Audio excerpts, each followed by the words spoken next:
Hi, I'm Ellie, and this is your weekly theatre news recap, the only theatre news show where you get theatre news, and you get it now, and you get it from me, and that means you get it chaotically. We have loads of news to go through this week. This has been a really interesting week for theatre news. There's a variety we've got to go through today. So if you want to stay up to date with all of the UK theatre news in the UK, then make sure you hit subscribe and like this video because I do these every single week to varying levels of quality and success. But let's start, as we always do, with our casting news. First up, Merchant of Venice 1936, I think, 36. Gotta get the year right. This is returning to London after a run at the Criterion earlier this year. It's going to a different theatre. It's going to the Trafalgar Theatre this time from the 28th of December to the 25th January and then going on a little UK tour.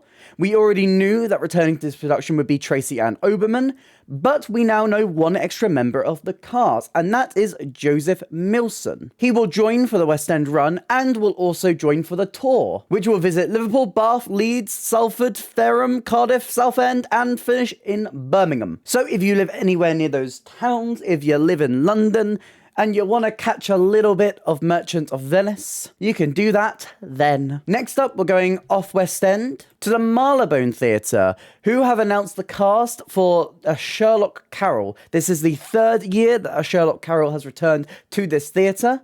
It is returning from the 29th of November to the 5th of January. And this year's cast includes Ben Kaplan as Sherlock, Cammy Darwish as Ebenezer Scrooge, Rosie Armstrong as the Countess, Richard James as Dr. Watson, Louise Hoare as Emma Wiggins, Deves Kishore as Dr. Cratchit, and Hannah Parker and Henry Prophet as understudies. This seems like quite a fun take on A Christmas Carol. If you're tired of seeing the classic old story over and over and over again, you can catch it with a little bit of Sherlock, just mixing two classic British tales together. Sounds camp, sounds fun, I'm in. I should probably catch it this year. Let's try my best.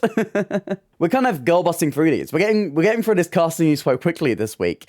Next up, Electra. Electra, this was previously announced, be going to the Duke of York's Theatre early next year. This is starring Brie Larson. And we now know some of the rest of the cast, who include Stockard Channing, Mariam Doof, Greg Hicks, and Patrick Vale, which is actually really interesting because this is being directed by Daniel Fish, who directed Oklahoma, and Patrick Vale was in Oklahoma both on Broadway and in the West End. A little reunion for them, I see. We love to see it. If you would like to catch this, you can see it in its pre-West End tryout at the Theatre Royal Brighton from Monday the 13th to Saturday the 18th of January, and then it will move to the Duke of York's for a strictly limited season from Friday the 24th of January 2025. It has 11 weeks in the West End, so make sure you catch it then if you are interested. And finally, for casting news this week, we've got a casting update for the UK tour of Chitty Chitty Bang Bang. As it's been announced that Ore Aduba will be taking over the role of Caracatus Potts in the Chitty Chitty Bang Bang UK tour. He will play this role in Birmingham from the 4th to the 9th of March 2025, and from there he's going to be performing it on the tour. He will also perform it at the Palace Theatre in Manchester from the 11th of March, that's my birthday, from the 5th to the 15th of March, in Bournemouth from the 19th of March, the Marlow Theatre in Canterbury from the 1st of April, the Wales Millennium Centre from the 15th of April, Sunderland Empire from the 22nd of April, Bristol Hippodrome from the 29th of April, and the Theatre Royal Plymouth from the 6th of May. So, if you'd like to catch him in Chitty Chitty Bang Bang, you can go and catch the tour then. And that is all your casting news. Let's move on to concerts and events, where we only have one to discuss this week. And that is Alan Menken, the icon, the legend. If you tell me, and you're sitting there going, who's Alan Menken? Excuse me, shush yourself, because you know who Alan Menken is. He is behind Newsies, Sister Act, Little Mermaid, Hercules. This is a legend. Little Shop of Horrors. Are you kidding me? Alan Menken has composed so many of the most iconic musicals of all time. And if you want to see him perform some of his material, you have a chance to do so, as Alan Menken will be appearing in concert on Sunday the 9th of March 2025 at the London Palladium. And I need tickets. Oh my God, I need tickets. This is incredible. It's going to be phenomenal to see Alan Menken perform this work Oh my God. I'm excited. I hope you're excited. I hope we're all excited because I am excited, okay? And now we can move on to miscellaneous news. It's only one concert this week. As we can talk about the What's on Stage Awards, which have opened up nominations. The 25th annual What's on Stage Awards are going to be happening early next year, and there are several awards in this show that are publicly nominated, which means the public get to suggest people to be shortlisted for this award and can pick the winners out of the shortlist too. So if you follow, I'll leave a link in the description to this if I remember, and if I forget, please remind me, to allow you to have your say, give your votes on who you think should be shortlisted for the What's on Stage Awards this year. I've already done mine. I'm going to be sharing who I've nominated on my members only podcast. I very rarely advertise my memberships. But if you donate a little bit of money to me monthly, you get bonus content. You can join my channel memberships by clicking the join button, which is found below next to the subscribe button, and you can do that if you'd like. That'd be cool. That'd be cool. You'd be supporting me and giving me money, and that allows me to eat, and I like eating. So. Can you see why I don't advertise these very much? I'm really bad at it. I could tell you it's affordable. I could tell you get great podcasts, early access to videos when I'm able to. I could do all of that, but I can't because I'm really bad at advertising things. I'd love to also hear who you're nominating if you want to leave them in the comments down below. But you have until the 21st of November to give your shortlist nominations, and then voting will open again for the shortlist on the 5th of December 2024. Closing on the 9th of January 2025. So make sure if you want to have your say on who's nominated at the What's on Stage Awards, make sure you go and do that now or soon after this video. Don't leave. And next up, we have Bradley Jaden, who is releasing an album from his solo show. This will be releasing on the 29th of November 2024, and it's got a really cool track list. Bradley Jaden on this will be performing Who I'd Be from Shrek, If I Can't Love Her from Beauty and the Beast, Wandering from the Bridges of Madison County, Fall on Me from The Nutcracker and the Four Realms, On the Street Where You Live from My Fair Lady, The Impossible Dream from Mala La Mancha, Sway, Your Eyes from Rent, As Long as You're Mine from Wicked, featuring Louise Dearman, Blind Faith from Treason, also including Louise Dearman, Music of the Night from Phantom, Being a Life and Company, and of course, Stars from Les Mis. An exciting track list. I can't wait to have a listen to some of this. And if you want to too, you can listen to it on digital platforms or buy a lovely little CD on the 29th of November 2024. That is it for miscellaneous news. Let's move on to seasons. Okay. I'm still kind of trying to find the best way to do seasons in these videos. Love your feedback. The past couple of videos, I've done it, so I've just included a link. I'm going to try and run through the seasons, especially because this week there's only one season to go through. So I'm going to try this. Let me know if this format is the way you'd prefer it, where I quickly run through the shows that are in the season, or if you prefer just looking at the link in the description. Let me know. I want to know. I want to make this better. But the Mill at Sonning have announced all of their shows for next year. There's some really exciting plays in here and a lovely musical revival to end out the year. We have from the 13th of February to the 12th of April, It Runs in the Family, which is a comedy by Ray Cooney. From the 1st of May to the 28th of June, we have Death Comes to Pemberley, a world premiere of an adaptation of a novel by P.D. James. From the 10th of July to the 6th of September, we have Don't Rock the Boat, which is a comedy by Robin Horden. From the 9th to the 13th of September, we have a new version of The Importance of Being Earnest, which is being shortened into a 1-hour immersive experience, where you can watch the show and enjoy an afternoon tea, which is lovely. From the 18th of September to the 8th of November, we have The Shadow in the Mirror, a stage adaptation of the story The Entrance. And ending out the year from the 20th of November to the 17th of January, we have a new revival of My Fair Lady. I swear we've seen so many revivals of My Fair Lady recently. We had the London one, then Leicester Curve's doing one this year, Leeds Playhouse did one earlier in this year, and now we're getting another one at Mill at Sonning. So if you want to catch any of those seasons or read up some further details on these, I will leave a link in the description to have a further look. And now we can move on to transfers and new productions. Starting with something that's quite interesting. I've put it in here. I was going to put it into miscellaneous, but because there's a show attached, I'm going to put it here.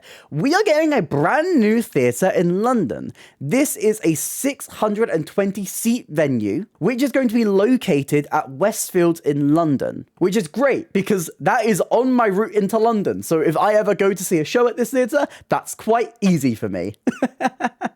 This is going to have a very flexible auditorium. They've said that every seat offers a fantastic view and no customer will be more than 9 rows away from the performance area, which is very interesting. The venue has access from the street and from within the shopping fields Westfield itself, which is really cool to see. And this theatre will be opening with Dirty Dancing.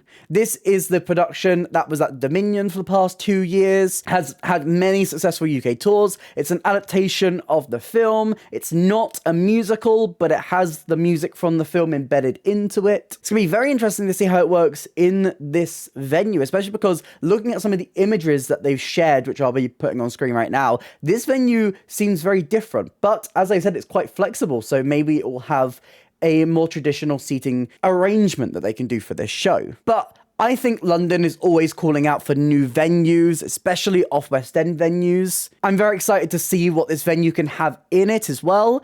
But if you want to be one of the first people to go to this venue, the Capitol Theatre, as I've realised I haven't actually said its name yet, you can visit the Capitol Theatre from Thursday the 23rd of October to Sunday the 1st of March to catch Dirty Dancing live on stage. Next up, we've had more tour stops announced for Matthew Bourne's Swan Lake. This will visit 19 venues over the span of 29 weeks. This is opening next week at the Theatre Royal Plymouth. Then we'll have a 2-week run at the Lowry in Salford. Then moving for a Christmas season at Sadler's Wells, which interestingly marks the 22nd consecutive Christmas season for new adventures at this theatre. And then in 2025, this will be going to Aberdeen, Sheffield, Dublin, and then we'll also go to Birmingham Hippodrome. It's going to Nottingham. It's going to Liverpool Empire on the 11th of March. That's my birthday. Bristol Hippodrome. And then it's also going to go to the Mayflower in Southampton. It's going to go to Norwich. It's going to go to Newcastle. It's going to go to Edinburgh. It's going to go to Milton Keynes. It's going to go to Cardiff. It's going to Cardiff. And then finally it's going to go to Canterbury, Bradford, and end up in Glasgow, Scotland. So if you want to catch a little bit of ballet, you can catch this version of Swan Lake across the UK in any of those tour stops that I'm not going to repeat again. We have 2 more news stories to get through. Fully was not expecting either of these to be announced, and this is wow. First up, we are getting a new tour of Miss Saigon. Michael Harrison and Cameron McIntosh are going to be presenting this new touring production of Miss Saigon, which is being dubbed as Miss Saigon: The Legend Reborn. This tour is celebrating 35 years since Miss Saigon made its West End premiere, and so far they have announced tour stops opening in October of 2025 in the Newcastle Theatre Royal, and then we'll go to the Playhouse Theatre in Edinburgh from Tuesday the 28th of October to the 1st of November 2025, the Palace Theatre in Manchester from the 4th to the 15th of November, the Alexandra in Birmingham from the 18th to the 29th of November, the Grand Theatre in Leeds from Tuesday the 2nd to Saturday the 13th of December, and the New Theatre in Oxford from Tuesday the 16th of December to Saturday the 3rd of January, with more tour stops being out soon. Now, what I want to highlight about this is because they're using very similar marketing to the 25th anniversary production that was in London a decade ago.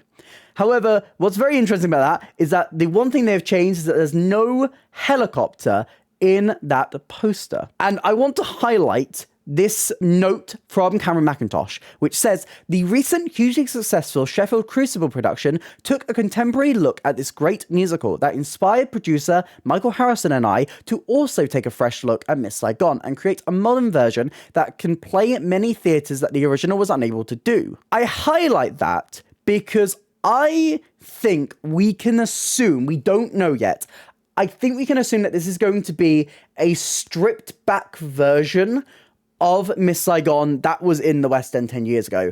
And I think it's safe to say they're probably going to cut the helicopter. If you are unfamiliar, one of the most iconic scenes in Miss Saigon, especially with the 25th anniversary production, is the fact that they had a helicopter come down on stage. This absolutely jaw-dropping moment. But again, that does make a show like Miss Saigon very difficult to tour. So it does make sense to have a more stripped-back version.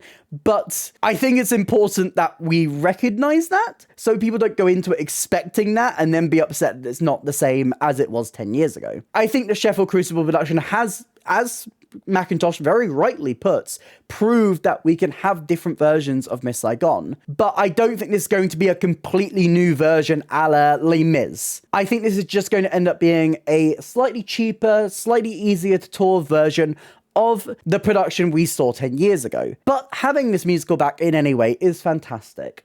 And having it be available to tour different stops that it couldn't before is also vitally important. So if you would like to catch this tour, if you would like to catch Miss Saigon on stage, you can see it in those venues and more venues to be announced soon. Okay, fun fact, I have breaking news. We have breaking news. So I recorded this video on Friday being like, there's never any theatre news that comes out over the weekend.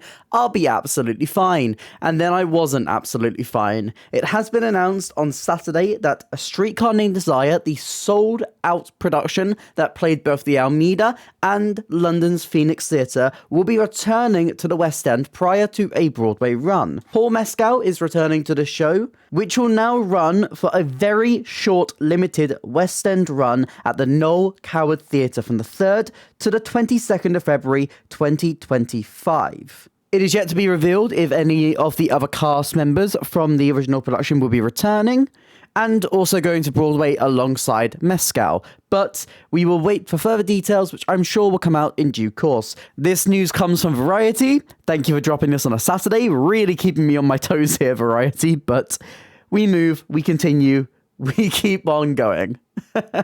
Now, the final piece of news this week is something that I don't think any of us expected. The Great Gatsby musical, currently playing on Broadway, will be coming to London for a limited season next year. Now, this news dropped on Wednesday. A lot of us were looking at the news going, oh no, oh God no, oh please God no. And then this came out. But I think the most interesting thing about it is the fact that it's going to the London Coliseum. That venue is massive. That venue is hard to sell, which means they're gonna have to pull out a lot of stops to make this version of Gatsby appeal to audiences. We're gonna have to see some big names in that cast. This is being touted as a West End debut. It's weird because the Coliseum technically, it's so weird, we don't have a clear system, but technically the Coliseum is not a West End venue, it's an off-West End venue, but it is in the West End because it's like literally across the road from West End Theatre. It's weird, we don't have strict rules on this and we probably should come up with better ones. But this will be running at the London Coliseum from Thursday the 11th of April to Sunday the 7th of September 2025. And from there, we're just going to have to wait and see what happens. I would not be surprised if we see a couple of the stars from Broadway make their way over to the UK. I think even if they do, I think we're going to have to see some more big names in that cast. I would love to see the two leads come over and maybe someone like Jordan Baker, that role, could be cast with a slightly big name from a UK perspective. One of my friends suggested maybe Alexandra Burke, like that kind of like casting, like someone who's really good with musical theatre who can do that kind of role, who UK audiences more generally will be more knowledgeable about, but we're going to have to wait and see. There's no point in speculating right now because we're just going to have to wait and see what's going to happen with The Great Gatsby. And that is all your news for this week. What are you most excited for? There's so much here that I just came out of the woodwork and I am shocked. Miss Saigon and Great Gatsby being announced in the same week I was not expecting, but you know what? I'm here for it. Let me know all your thoughts in the comments down below. If you did enjoy this video, please consider hitting like and subscribe. It really helps me, it helps the channel. Here's some links to some other videos on screen right now and a link to my Instagram if you'd like to drop me a follow over there. I also have other social links and a merch store in the description down below. But that's it for me today, and I hope to see you next time. Bye.